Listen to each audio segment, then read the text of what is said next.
আজ আমরা শিখব প্রেজেন্ট কন্টিনিউয়াস টেন্স কোন পরিস্থিতিতে আমরা ব্যবহার করব। আমরা প্রেজেন্ট অর্থাৎ বর্তমান সময়কে বলি, আর কন্টিনিউয়াস মানে হচ্ছে এমন একটি অবস্থা যেটি এই মুহূর্তে চলমান অর্থাৎ চলছে, বলতে পারি ইন প্রসেস বা বলতে পারি অনগোয়িং। আচ্ছা, আমাদের চারিদিকে তো কত কিছু হয়ে চলেছে, সবগুলোই কি কন্টিনিউয়াস? না, কন্টিনিউয়াস হতে গেলে কয়েকটি শর্ত অবশ্যই মানতে হবে। তাহলে কোন কোন শর্তগুলো মানতে হবে একটু দেখে নিই। প্রথম শর্ত হচ্ছে ইনকমপ্লিট, অর্থাৎ এমন একটি কাজের কথা বলবো যেটি এখনো শেষ হয়নি, কমপ্লিট হয়নি, সেটা চলছে তো। যেমন দেখো, আমি পড়াচ্ছি, তাহলে এখন তো পড়ানোটা চলছে। তোমরা বসে রয়েছো বা তোমরা পড়ছো, এই কাজটা দেখো চলছে, তাহলে এটা ইনকমপ্লিট আছে, এখনো শেষ হয়নি আমাদের।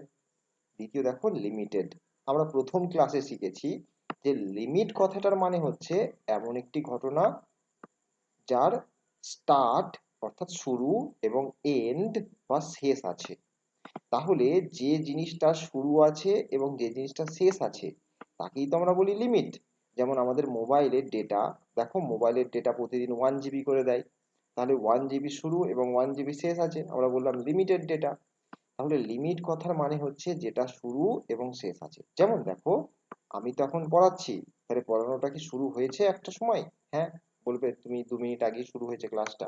আচ্ছা, পড়ানোটা কি শেষ আছে? হ্যাঁ, পড়ানোটা কিছুক্ষণ পরেই পড়ানোটা শেষ হয়ে যাবে।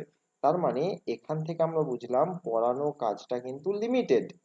যেমন আমি খাচ্ছি, ধরো এই মুহূর্তে যদি আমি কোনো কিছু নিয়ে খাচ্ছি, তাহলে সেই খাওয়াটা শুরু এবং শেষ থাকবে তো, অর্থাৎ খাওয়া শুরু হবে এবং খেয়ে দিয়ে আমার খাবারটা শেষ করে ফেলবো, তাহলে সেটা হবে লিমিটেড। 3 নম্বর পয়েন্ট বলছে অ্যাকশন হতে হবে, অবশ্যই সেটা একটি কাজ হতে হবে। তো আমরা কন্টিনিউয়াস সেই ভার্বগুলোকেই করব যে ভার্বগুলো অ্যাকশন বা কাজকে বোঝায়। তাহলে নন অ্যাকশন ভার্বের কি কন্টিনিউয়াস করা যায়? না, নন অ্যাকশন ভার্বের কন্টিনিউয়াস করা যায় না। যেখানে কাজ হচ্ছে না সেখানে কন্টিনিউয়াসও হবে না। কন্টিনিউয়াস হতে গেলে একমাত্র কোনো কাজ হয় এমন কিছুকে বোঝাতে হবে। যেমন দেখো, আমি এখন তোমাদের পড়াচ্ছি, তাহলে পড়ানোটা তো একটা কাজ, তাহলে এটা কন্টিনিউয়াস লেখা যাবে। বা আমি দৌড়াচ্ছি বা আমি গান গাইছি, এগুলো সবই দেখো একটা একটা কাজ, তাই এগুলো কন্টিনিউয়াস লেখা যাবে। তারপরের পয়েন্টে আছে টাইম টেকিং ইভেন্ট, অর্থাৎ এমন কাজ যে কাজটি করতে আবার সময় লাগে, শুধু কাজ হলে হবে না, কাজটা করতে সময় লাগে, তেমন কাজের ক্ষেত্রে আমরা কন্টিনিউয়াস লিখব। যেমন দেখো, আমরা পড়াচ্ছি বা আমরা পড়ছি, এই যে ঘটনাটা, এটা দেখো টাইম, সময় লাগে, তাই না? এই কাজটা করতে কি সঙ্গে সঙ্গে পড়ানো কি শুরু হয়েই সঙ্গে সঙ্গে শেষ হয়ে যায়? বা আমি বই পড়ছি, তাহলে বই পড়া কি বলে, আমরা বই ওপেন করি মানে খুলেই কি সঙ্গে সঙ্গে বইকে বন্ধ করে দিই? না, তোমরা বলবে তো বই পড়তে গেলে তো 1 ঘন্টা আধ ঘন্টা সময় লেগে যাবে। তাহলে সেটা হচ্ছে টাইম টেকিং ইভেন্ট, অর্থাৎ এমন কাজ যেটা করতে তোমার সময় লাগবে। পরের পয়েন্ট কি আছে? ওয়ান টাইম ইভেন্ট, তার মানে একটি নির্দিষ্ট ঘটনার কথা বলবো। অর্থাৎ এই মুহূর্তে দেখো আমরা কি করছি, আমরা পড়ছি বা আমি পড়াচ্ছি, তাহলে এইটা নির্দিষ্ট একটি কাজের কথাই বলছি। রোজ পড়াই কি রোজ তোমরা পড়ো এমন কথা না, এই মুহূর্তে কাজটা হচ্ছে, শুধু এই কাজটার কথাই আমরা বলছি। শেষ পয়েন্ট কি? ইন ফ্রন্ট অফ আইজ, এবং সেই কাজটি কিন্তু চোখের সামনে হতে হবে। অর্থাৎ আমার চোখের সামনে ঘটছে এমন ঘটনাকে আমি কন্টিনিউয়াস বলবো। এই এই সবকটি শর্ত যদি মানে, 6টি শর্ত যদি মানে, তবেই আমরা সেই বাক্যটিকে কন্টিনিউয়াস বলে নির্ধারণ করব। চলো এবার এর ফরম্যাটটা দেখে নিই। প্রথমে বাক্যের সাবজেক্ট লিখব, তারপরে একটা হেল্পিং ভার্বের দরকার হবে, বি ভার্বের রূপ, যেটা হচ্ছে কি হয় তোমরা এম বসাবে অথবা ইজ বসাবে অথবা আর বসাবে, যে কোনো একটি বসাবে। তারপরে মেন ভার্বটাকে বসাবো, অবশ্যই সেটা অ্যাকশন ভার্ব হতে হবে, এবং তার সাথে আইএনজি ইউজ করব, এবং যদি এরপর কিছু থাকে সেগুলোকে লিখে দেব। চলো একটা উদাহরণ দেখি। দেখো বাচ্চাটি কি করছে এই মুহূর্তে, তোমরা বলবে বাচ্চাটি তো এখন ঘুমাচ্ছে, তাই তো?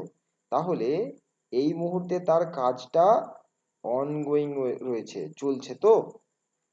এর মানে দেখো আমরা প্রেজেন্টে দাঁড়িয়ে, মানে বক্তা তো সবসময় প্রেজেন্টে থাকে, তাহলে প্রেজেন্টে দাঁড়িয়ে আমি একটা অনগোয়িং প্রসেসের কথা বলছি।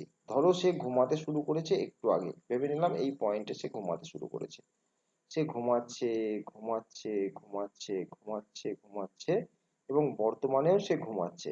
এবং হতে পারে যে সে ভবিষ্যতে এখনো একটুখানি সে ঘুমাবে। মানে ভবিষ্যতে মানে কি, হয়তো এখনো 1 ঘন্টা ঘুমাবে বা 2 ঘন্টা ঘুমাবে।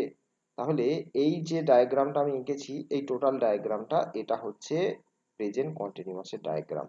তাহলে যেখানে আমি দেখাচ্ছি যে একটি কাজ অনগোয়িং, তার মানে চলমান। দেখো আমি কার্ভ লাইন এঁকেছি কারণ এই কাজটা চলছে বোঝাচ্ছি। এবার এই বাক্যটাকে আমরা যদি ট্রান্সলেট করি তাহলে কি হবে?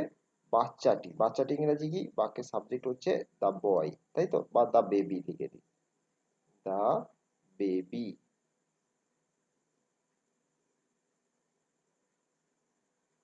দা বেবি বাক্যের সাবজেক্ট হলো। এরপর দেখো এম, ইজ অথবা আর এর মধ্যে যে কোনো একটা লিখতে হবে। তাহলে বেবির সাথে কি হবে? বেবি কি এম? না, এম তো শুধু আই এর সাথে হয়, তাহলে বেবি হবে ইজ, বেবি ইজ। আর কখন হয়? আর যখন সাবজেক্টটা প্লুরাল হবে, মানে অনেকগুলো যদি বাচ্চা হয় তাহলে লিখবো আর। এখানে বেবি ইজ। এবার ভার্ব কি? ঘুমানো ইংরেজি হচ্ছে স্লিপ,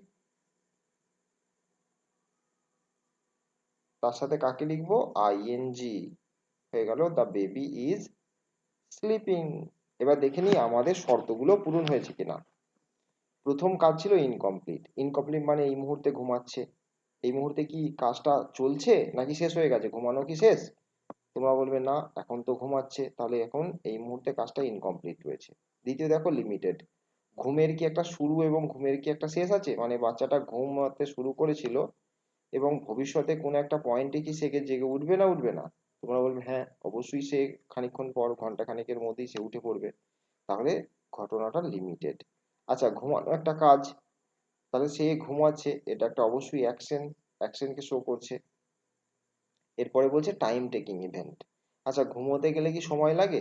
মানে ঘুমোতে গেলে কি চোখ বন্ধ করলেই ঘুম হয়েই শেষ হয়ে যায়? না, তুমি বলবে মানুষের মিনিমাম 7 ঘন্টা 8 ঘন্টা ঘুমোতে হয়, তাহলে অবশ্যই টাইম টেকিং ইভেন্ট, সময় লাগে ঘুমোতে।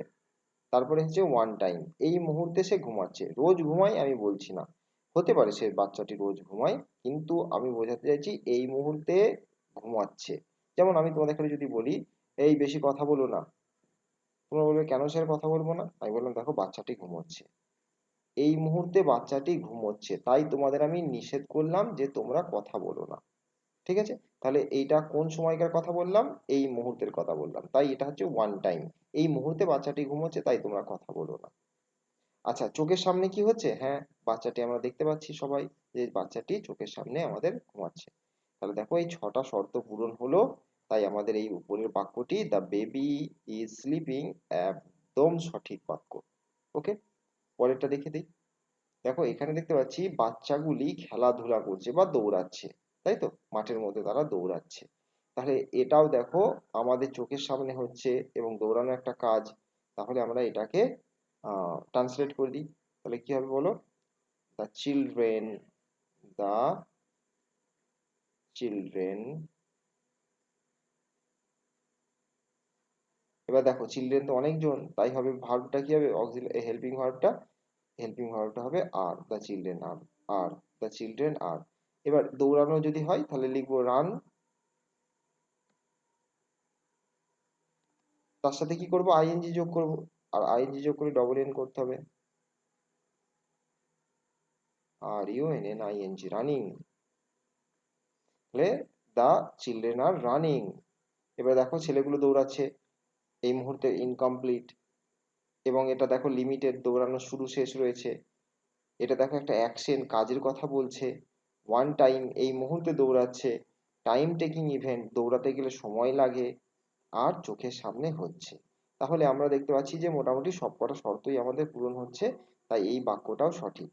এবার তোমরা জানো যে এই হেল্পিং ভার্বকে যদি আমরা বাক্যের সামনে লিখি, মানে যদি লিখি আর দা চিলড্রেন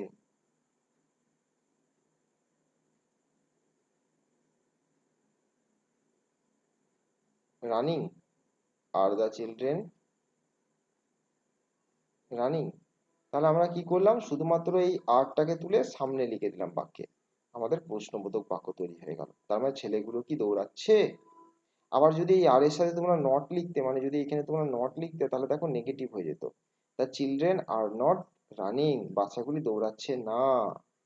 তাহলে নেগেটিভ করতে হলে হেল্পিং ভার্বের সাথে নট, আর হেল্পিং ভার্বকে তুলে সামনে বসালেই প্রশ্নবোধক বাক্য হয়ে যাবে। এটা তোমরা অলরেডি শিখেছো।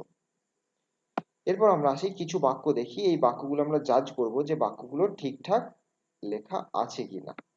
প্রথম বাক্য রয়েছে দেখো, আই অ্যাম লাভিং ইউ, আমি তোমায় ভালোবাসছি। তোমরা বলবে এই বাক্যটা সঠিক কিনা। যদি একটু খেয়াল করো, এই মুহূর্তে ভালোবাসছি, হ্যাঁ, ইনকমপ্লিট। আচ্ছা, ভালোবাসা কি লিমিটেড? ভালোবাসার শুরু শেষ আছে? হ্যাঁ, থাকতে পারে। যে হয়তো তোমাকে আজকে ভালোবাসছি, কালকে তোমার সাথে ঝগড়া হয়ে গেল আর তোমাকে ভালোবাসছি না, হতে পারে। তাহলে লিমিটেড হতে পারে। কিন্তু দেখো, ভালোবাসা কোনো কাজ না, অ্যাকশন তো না। ভালোবাসা কোনো কাজ কি? ভালোবাসতে গেলে কি কোনো কাজ করতে হয়? না, ভালোবাসতে গেলে কাজ করতে হয় না। ভালোবাসা হচ্ছে মনের কথা, মানে মানসিক ব্যাপার। এটা মন, ভালো কে বাসে? মন বাসে। তাই এটা অ্যাকশন না। তাই আমার বাক্যটাও ভুল, আমরা এটাকে কন্টিনিউয়াসে লিখবো না। আমাকে কিসে লিখবো? এটা আমরা ইনডিফিনাইটে লিখে দেবো। কি লিখবো? I love you, I am loving you না বলে আমি লিখবো আই লাভ ইউ। দ্বিতীয় বাক্য দেখো, আই এম নোয়িং ইউ, আমি তোমায় জানছি। আচ্ছা, নো, এই ভার্বটাও তো নন অ্যাকশন ভার্ব, তাই তো? নো মানে জানা। কাউকে জানতে গেলে কি কোনো কাজ করতে হয়? ধরো আমি তোমায় জানছি, চিনছি, তোমায় বুঝছি, এগুলো কি কোনো কাজ? না, এগুলো কাজ নয়, এগুলো সবই মনের ব্যাপার, মানসিক ব্যাপার। তাই এটাও নন অ্যাকশন, তাই এটাও তোমরা কন্টিনিউয়াসলি লিখবে না। এই বাক্যটা সঠিক কি হবে, তোমরা আমাকে কমেন্ট করে জানাবে। যে আই এম লাভিং ইউ, এটা তো ভুল। তাহলে আমি তোমায় আই এম নোয়িং ইউ, এই বাক্যটা ভুল। এর সঠিকটা কি তোমরা আমায় কমেন্ট করে জানাও। আই এম নোয়িং ইউ এর বদলে আমরা কোন বাক্যটা লিখলে সঠিক হবে। তারপরটা আছে দেখো, দ্য সান ইজ বার্নিং, সূর্য কিরণ দিচ্ছে বা সূর্য জ্বলছে। আচ্ছা, এটা তো ইনকমপ্লিট, এই মুহূর্তে চলছে, লিমিটেড ঘটনা। সূর্য জ্বলা কি লিমিটেড ঘটনা? সূর্য জ্বলা কবে শুরু বলো তো, কবে থেকে জ্বলছে? আচ্ছা, যদি না জানো তাহলে আমাকে বলো, কবে শেষ হবে সূর্য জ্বলা? বলতে পারবে? না, বলতে পারবে না। তাহলে দেখো, সূর্যের ক্ষেত্রে এই বার্নিং ব্যাপারটা আনলিমিটেড। এটা কিন্তু আমরা জানি না কবে শুরু কবে শেষ। তাই লিমিটেড ঘটনা না হওয়ায় এই বাক্যটাও আমার ভুল হয়ে গেল, এটাও লেখা যাবে না। আমাকে লিখতে হবে দ্য সান বার্নস, অর্থাৎ সূর্য জ্বলে, ইনডিফিনাইটে লিখবো। পরের বাক্যে আসছি, দ্য আর্থ ইজ রোটেটিং, পৃথিবী ঘুরছে সূর্যের চারিদিকে। এটাও দেখো লিমিটেড ঘটনা কি, মানে কবে থেকে ঘুরছে, কবে ঘোরা শেষ আছে কি, মানে স্টার্ট আর এন্ড আছে কি? না। তোমরা বলবে স্যার আমরা তো জানি না কবে ঘোরা শুরু কবে ঘোরা শেষ। তাহলে এটা যেহেতু লিমিটেড না, এই বাক্যটাও ভুল বাক্য হয়ে গেল আমাদের। পরের বাক্যটা আসছি, I am switching on the fan, ধরো আমি ফ্যানের সুইচটা অন করছি। আচ্ছা, ফ্যানের সুইচ অন করতে গেলে কত সময় লাগে? সুইচ তো জাস্ট ইনস্ট্যান্ট, সুইচ দিলেই সুইচ অন হয়ে যায়, আবার অফ হয়ে যায়। তাহলে এটা তো টাইম টেকিং ইভেন্ট না, এই কাজটা করতে গেলে তো সময় লাগে না, তার মানে এই পয়েন্টটা ভায়োলেট হয়ে গেছে। তাই আমাদের এই বাক্যটাও ভুল বাক্য হয়ে গেল। পরেরটা দেখো, I am reading English every day, বলছে আমি প্রতিদিন ইংরাজি পড়ি। সময়টা তো প্রতিদিনের অভ্যাসকে বোঝাচ্ছে, কিন্তু আমরা জানি তো কন্টিনিউয়াস মানে তো ওয়ান টাইম, একটা নির্দিষ্ট ঘটনাকে বোঝানো হয়, রোজের ঘটনা তো বোঝানো হয় না। তাহলে এই বাক্যটাও ভুল হয়ে যাচ্ছে এই পয়েন্টের জন্য। তারপর এটা দেখো, my friend is reading at his home, আমার বন্ধু তার বাড়িতে এখন পড়ছে। আমি কি সত্যি করে জানি যে আমার বন্ধু এখন পড়ছে নাকি আমার বন্ধু মোবাইলে পাবজি গেম খেলছে? আমি তো জানি না। তাহলে এটা চোখের সামনে হচ্ছে না, তাই এই বাক্যটাও অনুমান করে আমি কন্টিনিউয়াসে লিখবো না। তাই এটা আমাদের লেখা ভুল হবে। ওকে, তাহলে এখান থেকে আমরা জানলাম যে আমাদের এই 5টা পয়েন্টের মধ্যে যে কোনো একটা পয়েন্ট যদি ভায়োলেট হয়ে যায়, অর্থাৎ যদি না মানে, তাহলে সেই বাক্যটা কিন্তু আমাদের কন্টিনিউয়াসে লিখতে পারা যাবে না, ভুল হয়ে যাবে। আচ্ছা, এছাড়াও তোমাদের অ্যাডভান্স আমি একটা কনসেপ্ট দিয়ে রাখি, এ সম্বন্ধে আমি পরে ফিউচার টেন্সের ভিডিওতে আলোচনা করব। শুধুমাত্র এইটুকু জেনে রাখো যে ফিউচারে ভবিষ্যতে কোনো পরিকল্পনার ক্ষেত্রে আমরা কন্টিনিউয়াস ব্যবহার করতে পারি। যেমন দেখো, Mary is going to a new school next term, মানে পরের বছর থেকে মেরি একটা নতুন স্কুলে যাচ্ছে। বা আমি আজ বিকেল বেলায় বা আজ সন্ধ্যাবেলায় মামার বাড়ি যাচ্ছি। এখনো কিন্তু যাইনি, দেখো, মামার বাড়ি যাচ্ছি, মানে আমার প্ল্যানিং আছে। সামনের বছর আমি একটা নতুন বাড়ি করতে চলেছি, মানে বাড়ি করতে চলেছি। এখন কি যাচ্ছি বাড়ি করছি? না, বাড়ি এখন করছি না, 1 বছর বাদ করব। তাহলে ফিউচারের কথাও কিন্তু তোমরা প্রেজেন্ট কন্টিনিউয়াস দিয়ে বলতে পারো, মানে এটা হতে চলেছে, এটা হচ্ছে, বা এটা উম, হবে, এরকম সেন্স গুলোকে আমরা প্রেজেন্ট কন্টিনিউয়াস দিয়ে লিখতে পারি। এর পাশাপাশি তোমাদের এখানে মনে রাখতে হবে যে আমি বলেছিলাম নন অ্যাকশন ভার্ব তার কন্টিনিউয়াস হয় না। এই নন অ্যাকশন ভার্বের মধ্যে স্টেটিভ ভার্বস কিছু আছে। দেখো, স্টেটিভ ভার্বস কথার মানে হচ্ছে যেগুলো স্টেট বা অবস্থাকে নির্দেশ করে। যেমন অনুভূতিগুলো, যেমন believe, dislike, know, like, love, hate, prefer, realise, recognise, remember, suppose, think, understand, want, wish. এই শব্দগুলোকে তোমরা কন্টিনিউয়াস টেন্সে ব্যবহার করবে না। যেমন আমি বলবো না কোনোদিন আই এম বিলিভিং ইউ, বা I am loving you, I am hating you, I am preferring you. এরকম বাক্য আমরা বলবো না। বা বলবো না I am appearing, I am feeling, I am looking, I am smelling, I am tasting, I am sounding, I am seeing. এই sentence গুলো আমরা বলবো না। বা বলবো না I am agreeing, I am belonging, I am needing, I M owning. এরকম শব্দ আমরা বলবো না। তাহলে তোমরা মনে রাখো, এই যে ভার্বের লিস্টটা দিলাম, এই ভার্বগুলোকে তোমরা কন্টিনিউয়াস টেন্সে ব্যবহার করবে না। কন্টিনিউয়াস টেন্সে এই ভার্বগুলো ব্যবহার হয় না, কারণ এইগুলো একটাও অ্যাকশনকে শো করে না। এগুলো সব কটাই স্টেটিভ ভার্বস।